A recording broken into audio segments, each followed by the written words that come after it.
بسم اللہ الرحمن الرحیم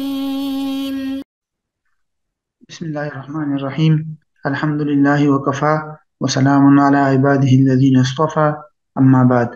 عزیز طلبہ، نور الاضاء کتاب کی آج ہماری کلاس نمبر 5 ہے، اور آج کی کلاس میں ہم جو فصل پڑھیں گے وہ ہے فصل فی تطہیر الآبار، کہ یہ فصل کنوؤں کے پاک کرنے کے متعلق ہے۔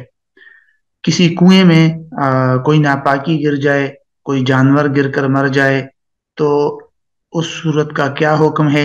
کیا کنویں سے سارا کا سارا پانی نکالنا پڑے گا یا ایک خاص مقدار میں پانی نکالنا پڑے گا؟ تو اس حوالے سے یہ تفصیل ہے۔ سب سے پہلے تو ہم آپ 3 باتیں ذہن میں رکھ لیں، وہ 3 باتیں مکمل ہو جائے تو اس کے بعد پھر متفرق ہے۔ 3 باتیں اس حوالے سے ہیں کہ کنویں کے اندر کوئی جانور، کوئی گندگی، کوئی ناپاکی گر جائے تو ایسی صورت میں کتنا پانی نکالا جائے گا؟ یہ ہے سوال۔ اس سوال کا جواب 3 حصوں پر مشتمل ہے۔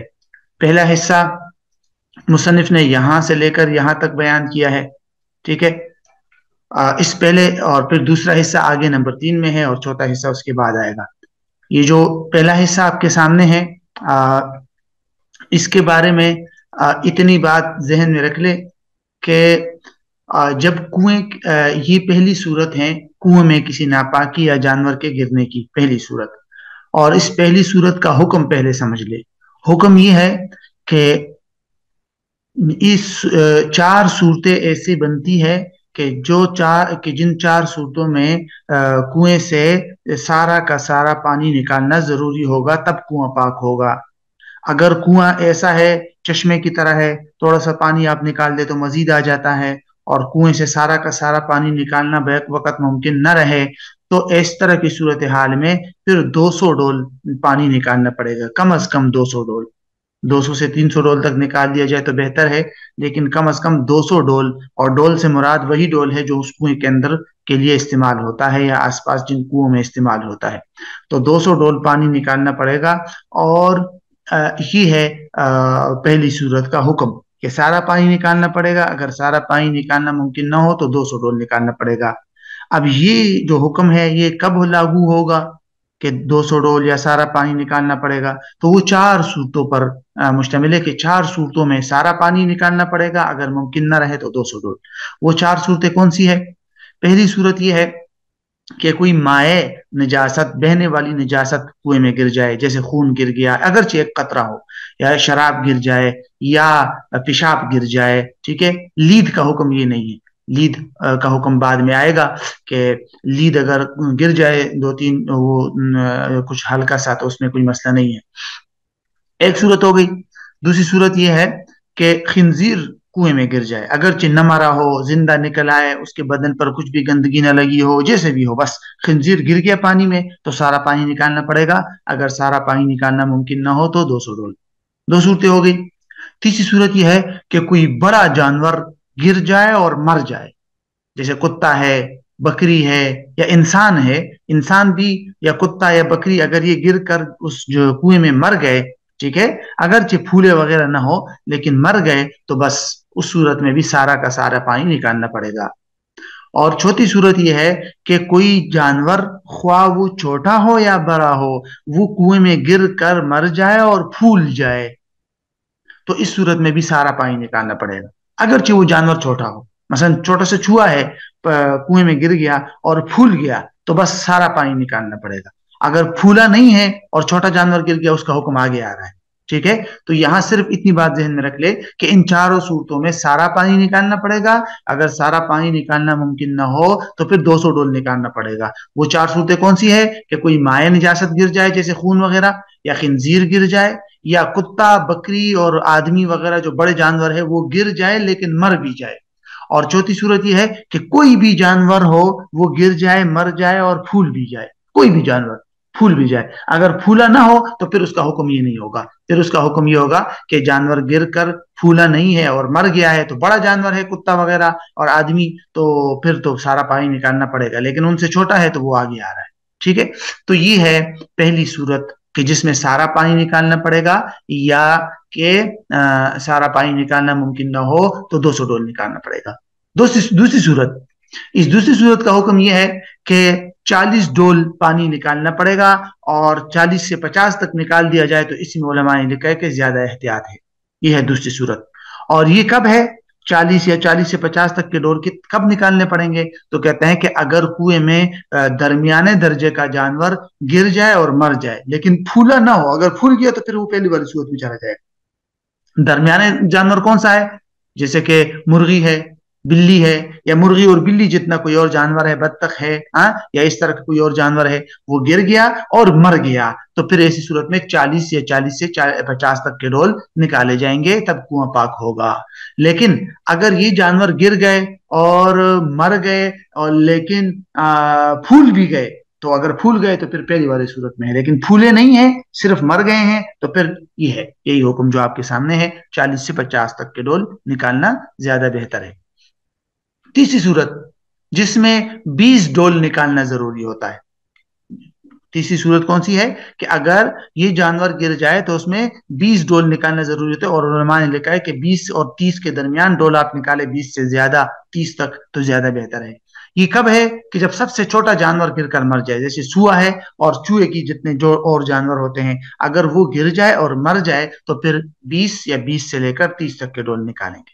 ان تمام صورتوں میں یہ بات ذہن میں رکھیے کہ جو تیسری صورت ہم نے پڑھی جس میں چوہا ہوتا ہے مر جاتا ہے کنویں میں، یا یہ جو دوسری صورت ہم نے پڑھی جس میں بلی اور مرغی جو ہے گر کر مر جاتی ہے، تو ان کا حکم تو یہی ہے. لیکن اگر یہ گر کر مر جائے اور پھول جائے، خواہ چوہا ہی کیوں نہ ہو، تو پھر وہ اس پہلی صورت میں آ جائے گا. یہ دیکھیے کہ وہ پھر سارا کا سارا پانی نکالنا پڑے گا. ٹھیک ہے، تو یہ ہے کنویں میں اگر جانور گر جائے تو اس کا کیا حکم ہے. اس کا حکم ہم نے پڑھ لیا کہ اس کی 3 صورتیں ہیں. ان 4 صورتوں کے اندر، یہ پہلی جو ہے، ان 4 صورتوں کے اندر سارا پانی نکالنا ممکن نہ ہو تو 200 ڈول نکالنا پڑے گا. اور یہ صورت جو ہے جس میں بلی اور مرغی گر جائے تو 40 یا 40 سے 50، اور چوہے والی صورت کے اندر جو ہے وہ 20 یا 20 سے لے کر 30. ذرا اس کا ترجمہ دیکھ لے، پہلے الفاظ دیکھ لے آپ. تنزحو، نزحہ کا مطلب ہوتا ہے کھینچنا، پانی کھینچنا، کنویں سے سارا کا سارا پانی نکال دینا، کھینچ دینا. البئر یہ کنویں کو کہتے ہیں، اور اس کی جمع آتی ہے الآبار. یہ دیکھیے. اور ارواث، روث ان کی جمع ہے، لید کو کہتے ہیں، جیسے گدے اور ان کا جو لید ہوتا ہے اس کو کہتے ہیں. اور دم خون کو کہتے ہیں، خمر شراب کو کہتے ہیں. اور اسی طرح آگے آ جائیے تو یوسف کا مطلب ہوتا ہے پہنچنا. کلب کتا، شات بکری، آدمی تو آدمی کو کہتے ہیں. انتفاخ کا مطلب ہوتا ہے پھول جانا. ٹھیک ہے، انتفاخ پھول جانا. اور دلون ڈول کو کہتے ہیں. نزح کا ہم نے پڑھ لیا، دجاجہ مرغی، ہررا بلی کو کہتے ہیں. اور اسی طرح آگے آ جائیے تو فأرتن چوہے کو کہتے ہیں. بہرحال اب اس کا ترجمہ دیکھ لیجیے. فرماتے ہیں کہ تنزح البئر الصغیرہ، کہ چھوٹے کنویں سے سارا کا سارا پانی نکالنا پڑے گا. چھوٹے کنویں سے مراد یہی ہے کہ بھائی یعنی کہ جس میں جاری پانی نہ ہو، اور یہ جو ماء جاری کے حکم میں نہ ہو. ٹھیک ہے، تو کہتا ہے کہ سارا کا سارا پانی چھوٹے کنویں سے نکالنا پڑے گا. کب؟ ان 4 صورتوں میں. نمبر 1 بوقوع نجاست، کہ اس میں کوئی نجاست گر جائے، اگرچہ وَإِن قلت، اگرچہ کم ہو لیکن لید کے علاوہ کوئی نجاست ہو، جیسے خون کا قطرہ اور خمر شراب. نمبر 2 دوسری صورت، اس میں خنزیر گر جائے. ٹھیک ہے، اگرچہ وہ خنزیر زندہ نکل آئے، ولم یوسف فمو الماء، اور خنزیر کا منہ پانی کو نہ پہنچا ہو، تب بھی یہی حکم ہے کہ سارا پانی نکالنا پڑے گا. نمبر 3 کتا مر جائے یا بکری مر جائے یا آدمی مر جائے اس میں. نمبر 4 یا کوئی بھی حیوان اگرچہ وہ چھوٹا ہو، ولو صغیرن، اگرچہ وہ چھوٹا ہو، پھول جائے، تو ان سب صورتوں میں سارا پانی نکالنا پڑے گا. اور اگر سارا پانی نکالنا ممکن نہ ہو تو کہتے ہیں وَيُنْزَحُ مِئَتَا دَلْوٍ، تو پھر 200 ڈول نکالنے پڑیں گے اگر تو سارا پانی نکالنا ممکن نہ ہو. دوسری صورت کی طرف آ جائیے. وَإِن مَاتَ فِيهَا دَجَاجَةٌ أَوْ هِرَّةٌ، اگر کنویں میں مر جائے مرغی یا بلی یا ان جیسا کوئی جانور، تو لازمہ نزح 40 دلون، تو لازم ہے کہ 40 ڈول پانی کھینچ لیا جائے، نکال دیا جائے. اور اگر وَإِن مَاتَ فِيهَا فَأْرَةٌ، اگر اس میں مر جائے کوئی چوہا یا اس چوہے جیسے چھوٹا جانور، تو پھر 20 ڈول نکالنا پڑے گا. تو یہاں تک تو حکم ہو گیا اس بات کا کہ بھئی کتنا پانی نکالنا پڑے گا جانوروں کے گرنے سے، وہ تو ہو گیا۔ اب ہم دوسرا عنوان دیکھتے ہیں۔ اس دوسرے عنوان کا مطلب یہ ہے کہ جب ہم نے یہ جو لازم مقدار پانی ہے نکالنا وہ نکال دیا، تو اس پانی کے نکالنے سے کون کون سی چیزیں پاک ہو جائے گی؟ تو بتاتے ہیں کہ جب مطلوبہ مقدار پانی کی آپ نے نکال دی کنویں سے، کنویں کے ناپاک ہونے کے بعد 200 ڈول، 40 ڈول یا 20 ڈول، تو اس کے بعد کنواں بھی خود بخود پاک ہو جائے گا، ڈول بھی پاک ہو جائے گا، اور اس ڈول کے ساتھ جو رسی ہوتی ہے وہ بھی پاک ہو جائے گی، اور اس کے علاوہ جو کنویں سے نکالنے والا شخص ہوتا ہے اور پانی نکالتا رہتا ہے اس کے ہاتھ بھی پاک ہو جائیں گے۔ اب یہ مطلب نہیں ہے کہ 200 ڈول آپ نے نکال دیے یا تو اس کے بعد آپ کنویں کو الگ سے دھوئیں گے، ڈول کو الگ سے صاف پانی سے دھوئیں گے اور رسی کو الگ سے دھوئیں گے، یہ کوئی ضروری نہیں ہے، وہ خود بخود یہ چیزیں پاک اور صاف ہو جائے گی۔ تو یہاں سے وہی بتاتے ہیں، کہتے ہیں وَكَانَ ذَلِكَ طَهَارَةً، اور یہ جو آپ نے پانی نکالا یہ پاکی ہوگی نمبر 1 کنویں کے لیے، وَالدَّلْو ڈول کے لیے، وَالرِّشَاء رسی کے لیے، رشا اس رسی کو کہتے ہیں جو ڈول کے ساتھ بندھی جاتی ہے، وَيَدِ الْمُسْتَقِي، اور جو کنویں سے پانی نکالنے والا شخص ہے اس کے ہاتھ، تو اس کے ہاتھ بھی کہتے ہیں کہ اس میں پاک ہو جائیں گے، اور یہ ساری کی ساری چیزیں جو ہے خود بخود پاک ہو جائے گی، اس کو الگ سے ان چیزوں کو دھونا کوئی ضروری نہیں ہے۔ اب آگے آ جائیے، ما لا ينجس البئر، تیسرا عنوان ہے ما لا ينجس البئر، کہ کون کون سی چیزیں جو ہے وہ کنویں کو ناپاک نہیں کرتی۔ یہ کچھ چیزیں ایسی ہیں کہ یہ اگر کنویں میں گر جائے تو اس سے کنواں ناپاک نہیں ہوتا۔ کون کون سی چیزیں ہیں وہ دیکھیے، کہتے ہیں کہ ہرن اور بکری وغیرہ کی جو مینگنی ہوتی ہے، مینگنیا، اس سے کنواں ناپاک نہیں ہوتا اگر مینگنیا کچھ گر جائے۔ اسی طرح گھوڑے اور گدھے وغیرہ کا جو لید ہوتا ہے وہ اگر گر جائے تو اس سے بھی کنواں ناپاک نہیں ہوتا۔ اسی طرح گائے، بیل اور بھینس وغیرہ کا جو گوبر ہوتا ہے یہ بھی اگر گر جائے تو اس سے بھی کنواں ناپاک نہیں ہوتا۔ یہ 3 چیزیں ہیں۔ البتہ اس کا مطلب یہ ہے کہ کم مقدار میں گر جائے تو تب کنواں ناپاک نہیں ہوگا، اگر بہت زیادہ مقدار میں گر جائے تو تب کنواں ناپاک ہو جائے گا۔ اب زیادہ مقدار کتنی مقدار ہے جس سے کنواں ناپاک ہوتا ہے؟ تو کہتے ہیں زیادہ مقدار کی 2 صورتیں ہیں، یا تو یہ کہ جو دیکھنے والے لوگ ہیں وہ سمجھے کہ بھئی یہ بہت زیادہ مقدار ہے لہٰذا اب کنواں ناپاک ہونا چاہیے، خود لوگ یہ سمجھ لے، یا اگر لوگ یہ فیصلہ نہ کر پائے تو پھر زیادہ مقدار کا مطلب یہ ہوگا کہ ہر ڈول میں کچھ نہ کچھ مینگنی نکل آئے، کچھ نہ کچھ گندگی لید نکل آتی ہو، مطلب جب بھی آپ ڈول نیچے ڈالتے ہیں تو ہر ڈول کے اندر کچھ نہ کچھ مینگنی اور یہ جو لید ہے یہ آتی ہو تو پھر یہ زیادہ ہے۔ اگر ہر ڈول میں نہیں آتی، کسی نہ کسی ایک ڈول میں مینگنی وغیرہ آ جاتی ہے تو یہ پھر زیادہ نہیں ہے اور اس سے کنواں ناپاک نہیں ہوگا۔ اور یہ ذہن میں رکھیے، اس کا مطلب یہ نہیں ہے کہ یہ چیزیں ناپاک نہیں ہے، یہ چیزیں ناپاک ہے لیکن ضرورت کی وجہ سے اس کی گنجائش دی گئی ہے، کیونکہ کنواں اکثر ایسے علاقوں میں ہوتا ہے کہ آس پاس جانور چرتے رہتے ہیں تو اس لیے وہ تھوڑی بہت مینگنی تو گرتی رہتی ہے، اگر اس کو بھی بنیاد پر کنویں کو ناپاک قرار دیا گیا تو پھر لوگوں کے لیے بہت مشکلات کا سامنا کرنا پڑے گا۔ تو اس لیے اس کا ترجمہ دیکھیے، تنجسو کا مطلب ہوتا ہے نجس، ناپاک ہونا، بار جو ہے مینگنی کو کہتے ہیں، روث لید کو کہتے ہیں جو گدھوں وغیرہ کا اور گھوڑوں کا ہوتا ہے، اور الخفی یہ اس کو کہتے ہیں گوبر کو جو گائے بھینس وغیرہ اور ان کا ہوتا ہے اس کو کہتے ہیں، خا کے کسرے کے ساتھ ہے الخفی۔ اور یستکثر کا مطلب ہوتا ہے زیادہ سمجھنا، تو کہتے ہیں کہ کنواں ناپاک نہیں ہوتا مینگنی سے، لید سے اور گوبر سے، البتہ ان یستکثرہ الناظر، دیکھنے والا اس کو اگر زیادہ سمجھے تو پھر کنواں ناپاک ہو جائے گا، او یا یہ ہے کہ اللہ یخلو دلو عن بارۃ، کہ کنواں کے جو ڈول ہے وہ کسی کوئی ایک ڈول بھی مینگنی کے بغیر خالی نہ ہو تو پھر ایسی صورت میں بھی کنواں ناپاک ہو جائے گا۔ اب یہ جو چیزیں آ رہی ہیں کہ ما لا یفسد الماء، کہ وہ کون سی چیزیں ہیں جو پانی میں گر جائے تو پانی اس سے خراب نہیں ہوتا، ٹھیک ہے؟ تو علماء نے لکھا ہے کہ کچھ چیزیں ایسی ہے، تقریباً یہ 4 صورتیں ایسی ہے کہ اس سے کنواں ناپاک نہیں ہوتا، کنواں نہیں بلکہ پانی ناپاک نہیں ہوتا، اگر پانی میں گر بھی جائے تو اس کی وجہ سے پانی جو ہے وہ خراب نہیں ہوتا، بلکہ کوئی بھی مائع چیز ناپاک نہیں ہوگی، تیل ہو گئی، یہ تیل ہے یا گھی وغیرہ اگر مائع ہے تو کوئی بھی مائع چیز میں اگر یہ چیزیں ساری گرتی ہے نا 4، تو ان 4 چیزوں کی وجہ سے وہ کنواں یا پانی، معذرت پانی اور مائع چیز ناپاک نہیں ہوگی، ٹھیک ہے؟ وہ 4 چیزیں کون کون سی ہے؟ سب سے پہلی چیز ہے مطلب کبوتر کا بیٹ، ٹھیک ہے، سب سے پہلی چیز ہے کبوتر کا بیٹ اور چڑیا کا بیٹ. کبوتر اور چڑیا وغیرہ اگر ان کا بیٹ جو ہے وہ پانی میں یا مائع چیز کے اندر گر جائے تو اس کو علماء نے ضرورتاً اس کو یہ حکم دیا ہے کہ چونکہ پرندوں اور کبوتر کے بیٹ سے ہر قسم کے پانی کو اور ٹینکیوں کو محفوظ رکھنا مشکل ہے. یہ تو اڑتے اڑتے بھی جو ہے وہ پیشاب کر لیتی ہے اور بیٹ کر لیتی ہیں یہ پرندے، تو اس لیے ان سے بچنا چونکہ مشکل ہے تو ضرورت کی وجہ سے اس کو پاک قرار دیا گیا ہے. یہی وجہ ہے کہ کبوتر کا بیٹ اور چڑیا کا بیٹ کپڑوں پر بھی لگ جائے تو وہاں پر بھی علماء نے ضرورتاً اس کو پاک قرار دیا ہے کہ وہ کپڑے ناپاک نہیں ہوں گے. بہرحال لیکن پانی میں اگر یہ گر جائے کبوتر اور چڑیا کا بیٹ تو ایسی صورت میں اس سے پانی جو ہے وہ خراب نہیں ہوگا، پانی جو ہے وہ ناپاک نہیں ہوگا. ایک صورت ہوگی.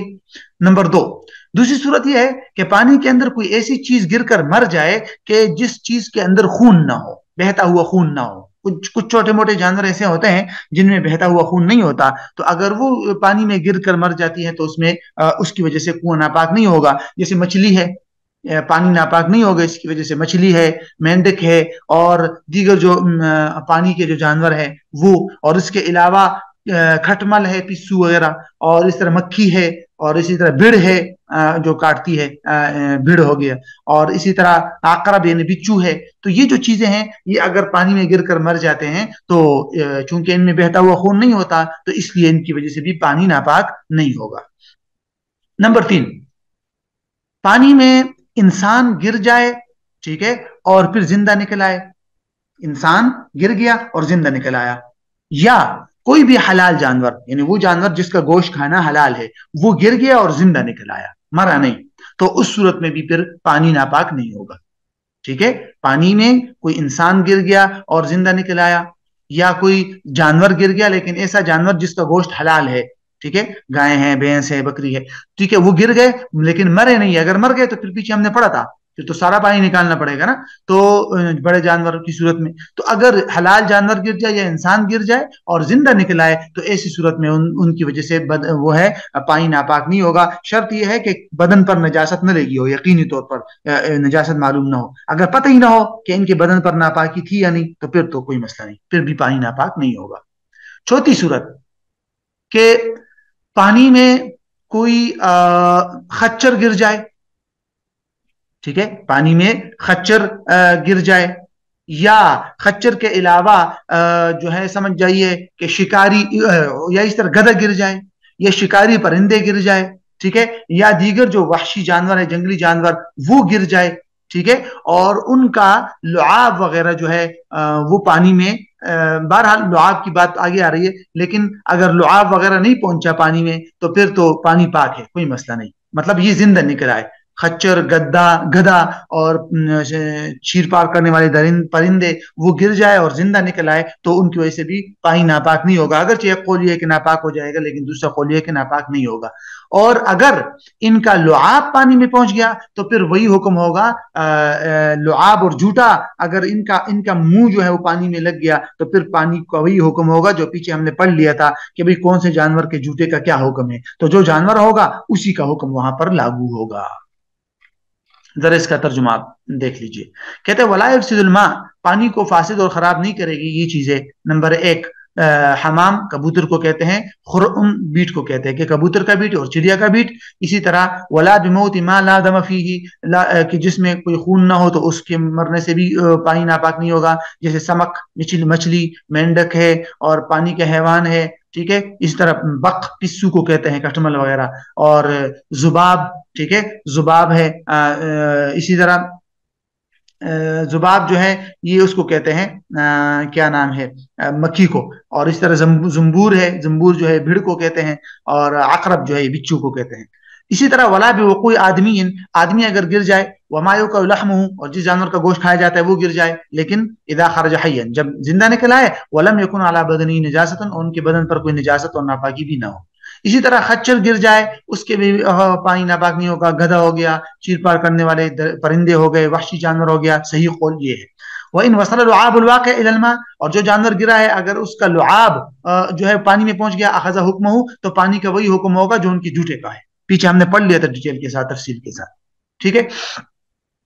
اچھا، یہاں سے ایک چھوٹا سا حکم، بڑا اہم مسئلہ ہے یہ کہ اگر پانی میں کوئی جانور گر کر مر چکا ہے، پیچھے ہم پڑھ گئے نا، پڑھ لیا ہے ہم نے، اور تو پانی ناپاک ہو جاتا ہے، اور اس پانی کو لوگوں نے استعمال کر لیا ہے، ٹھیک ہے، تو پھر دو صورتیں بنتی ہیں. سوال سامنے آئے گا کہ بھائی ہم نے تو یہ پانی ہم استعمال کرتے آ رہے تھے، اور اس جانور میں ابھی مرا ہوا، اس پانی میں مرا ہوا جانور ملا ہے، اور یہ پانی ہم استعمال کرتے آ رہے تھے، تو وضو بھی نمازوں کے لیے وضو کیا ہے اور کپڑے بھی دھوئے ہیں، تو اب کیا کریں؟ کتنے دنوں کی نمازوں کو لوٹانا پڑے گا، اور کتنے دنوں کی چیزیں جو ہم نے دھوئی ہے اس پانی سے وہ جو ہے وہ دوبارہ دھونی پڑے گی؟ سوال ہے نا. تو اگر معلوم ہے کہ جانور کب گرا تھا تو ٹھیک ہے، اس دن کے بعد سے سارے کے ساری نمازیں بھی لٹانی پڑے گی، اور اس دن کے بعد جتنی چیزیں دھوئی ہے وہ دوبارہ دھونی پڑے گی، اگر معلوم ہے. لیکن اگر معلوم ہی نہیں ہے، آج جا کے پتہ چلا، ٹینکی دیکھی بھئی اس میں جو ہے وہ چوہا مرا ہوا پڑا ہے، یا پھولا ہوا پڑا ہے، اور یا کوئی بکری وغیرہ کنویں کے اندر مری ہوئی پڑی مل گئی، اور معلوم ہی نہیں ہے کہ کب گری ہے، اور اس کنویں یا ٹینکی کے پانی کو لوگ وضو کے لیے اور کپڑے وغیرہ دھونے کے لیے استعمال کرتے رہے ہیں، تو اب کیا کرے؟ اب کیا کرے؟ تو اس کا حکم اب یہ ہے، جب معلوم نہ ہو تو دیکھیں گے کہ جو جانور مرا ہوا ملا ہے وہ اگر صرف مرا ہے، اس کا جسم پھولا نہیں ہے، تو پھر 1 دن اور 1 راتوں کی نمازیں لوٹانی پڑے گی، اور اس 1 دن اور 1 راتوں میں اس پانی سے جس چیز کو دھویا ہے وہ ساری چیزیں دوبارہ دھونی پڑے گی، ٹھیک ہے، اگر وہ جانور صرف مرا ہے، پھولا نہیں ہے، تو 1 دن اور 1 رات. اور اگر وہ جانور پھول چکا ہے، چھوٹا جانور ہو بڑا جانور ہو اس سے فرق نہیں پڑتا، اگر پھول چکا ہے تو پھر ایسی صورت میں 3 دن اور 3 راتوں کی نمازیں بھی لٹانی پڑے گی، اور ان 3 دنوں اور 3 راتوں کے اندر آخری 3 دن اور 3 راتوں میں جتنی چیزیں دھوئی ہیں وہ دوبارہ دھونی پڑے گی، ٹھیک ہے. تو کہتے ہیں وہ وجود حیوان میت فی البئر، کہ مرا ہوا جانور اگر مل جائے کنویں میں تو وہ اس کنویں کو ناپاک کر دے گا 1 دن اور 1 راتوں سے. ومنتفقین، اگر پھولا ہوا ہو تو پھر کب سے ناپاک کرے گا؟ 3 دن اور 3 راتوں سے، اگر اس کے گرنے کا وقت معلوم نہ ہو، ٹھیک ہے. تو یہ اس کا یہ فصل مکمل ہو گئی. اب اس کے بعد انشاءاللہ ہم استنجا والی فصل شروع کریں گے.